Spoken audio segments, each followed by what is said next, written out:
역대하 12장 1절로 16절까지가 되겠습니다. 먼저 1절에 보시면 르호보암이 이 남쪽 유다죠. 르호보암이 나라가 견고해지고 세력이 강해지면서 교만을 떱니다. 여호와의 율법을 버리게 됩니다. 그러니까 자기 생각대로 하는 거죠. 아이고 뭐 말씀이 옛날 모세 때 주신 말씀이 지금 뭐 해당되려고 그런 생각을 갖고 자기 경험과 자기 지식을 더 존중히 여기는 거죠. 더 우선하게 됩니다.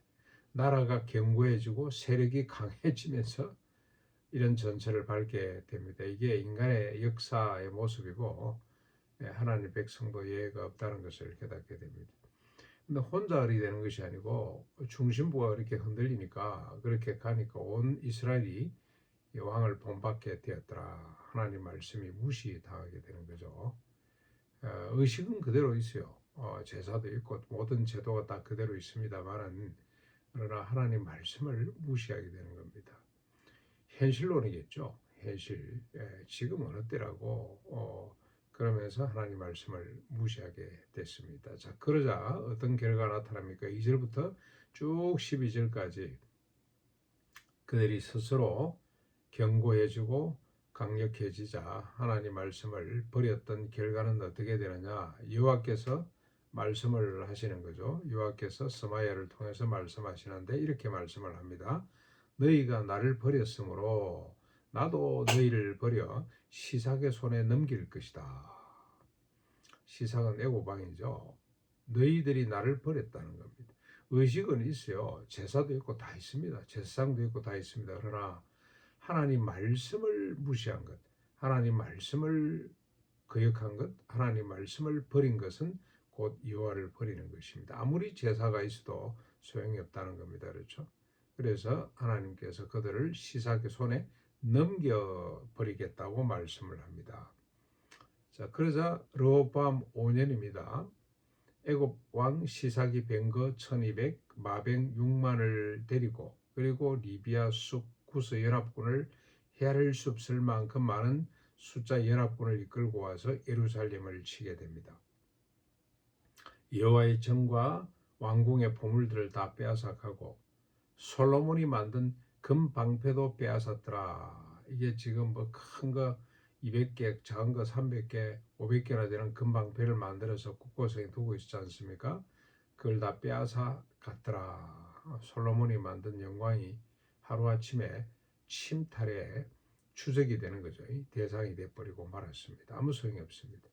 자, 그러자 르호보암이 노스로 대신해서 방패를 만들어서 경호 책임자에게 주나 도로 갖다 이었더라. 이 말은 무용지물이 됐다는 뜻이 되겠죠. 아무런 소용이 없더라. 오히려 자존심이 상하고 말이지. 금을 들고 나가다가 이제는 노스로 된 걸 들고 나왔으니 얼마나 창피하기도 하고 또 실제로 그래봐야 아무 소용이 없다는 걸 깨닫고 도로 창고에 갖다 처박아 버리는 거죠. 자, 이렇게 되니까 르호보암이 방백들과 함께 스스로 겸비하여서 여호와를 찾게 됩니다. 그러자 여호와께서도 그들의 겸비함을 보시고 시삭의 손을 거두게 하셨습니다. 예, 인간은 어쩔 수가 없습니다.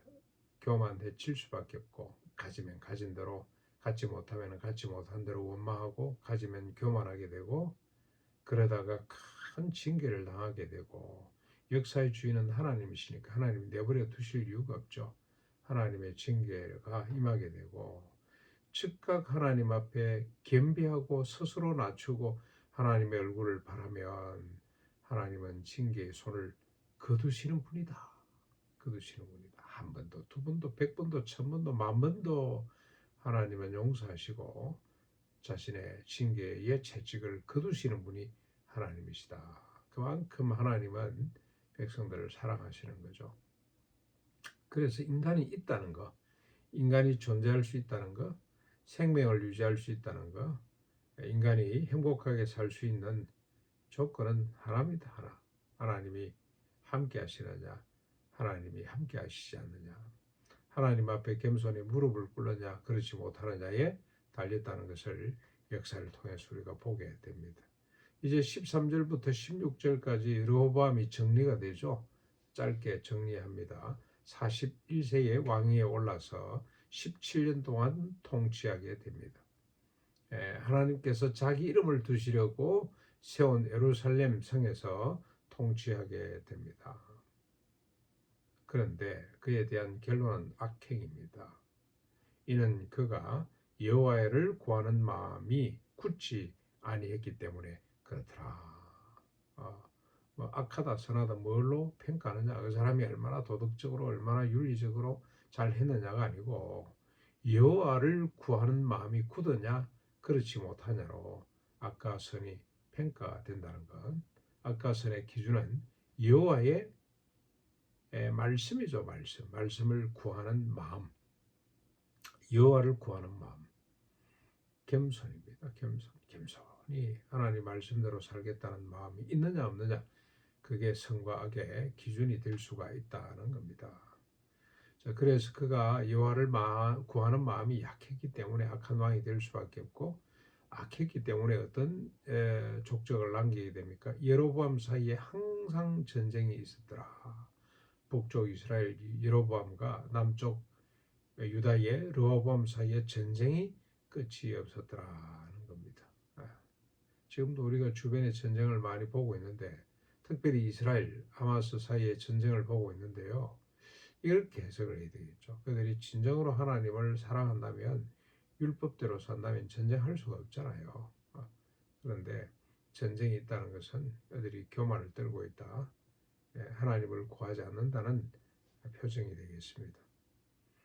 그의 행적이 이 스마야 이또의 족보책에 기록이 되었더라. 그가 죽고 아들 아비야가 대신 왕이 되었더라.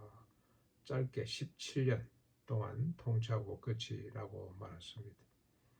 한 세대, 어떤 사람은 길고 짧고 합니다만, 한 세대를 시종여일하게 하나님을 구한다는 것이 쉽지 않은 일이구나. 여로보암이 10지파를 데리고 떨어져 나가서 북쪽 이스라엘을 창건하고 나라가 두 쪽이 나고 할 때는 너무 위기감을 가지고 하나님 앞에 납작 엎드렸습니다. 스스로 겸비해졌습니다. 그때 하나님께서 여로보암이 르호보암을 치지 못하도록 막아주셨습니다만, 그가 견고해지자 5년도 안 돼서 교만을 떨다가 또 큰 낭패를 당하게 되고, 그래서 짧은 17년의 죄의 기간이지만 이 르호보암의 삶은 한결같지 않다. 여호와를 구하는 것이 쉽지 않구나 하는 생각을 해보게 됩니다. 스스로 교만해지느냐, 그렇지 않으면 스스로 겸비해지느냐, 그 기준은 하나님을 얼마나 바라느냐, 하나님을 구하느냐에 달려있다는 것, 우리가 잊지 않았으면 좋겠습니다. 이 짧은 역사를 통해서 우리에게 주시는 영적 교훈이 되겠습니다. 스스로 겸비해서 오직 하나님만, 하나님 말씀이죠. 말씀만을 바라고 행하는 오늘 하루가 될 수 있기를 바랍니다.